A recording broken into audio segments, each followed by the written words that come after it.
Okay, so I have here my Mazda 3 and the light bulbs here for the license plate are both burned out. So I want to show you here how to replace those. So as I just said, there is two light bulbs here, one on the left side, one on the right side. Here's the housing on the left side. This is what I'm going to start out with.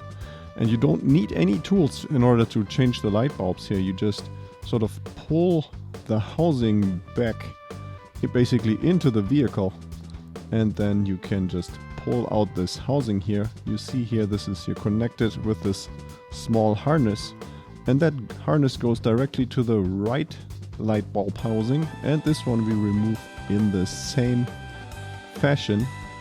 Just this one doesn't have such a long harness here there how it goes into the vehicle, so you just have to pull out just this far. And now in order to replace the bulb here, we just turn here the socket counterclockwise. This is where we have the bulb.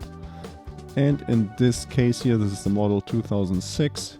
We need here the type 2825. This is also called like a W5W. And so this is what we're going to replace both bulbs with, since both are burned out. So you just plug the new bulb in here. So this is already it. You just put the socket here back into the housing, turn it clockwise, and I'm going to repeat the same thing here on the second light bulb. And after I'm done with it, I'm just pushing here the housing back into the bumper, and you clip this back on. Repeat it on the left side also. Make sure that you don't pinch your harness anywhere. Make sure it's nice and loose. And as soon as you have pinched this back in place here, it should click.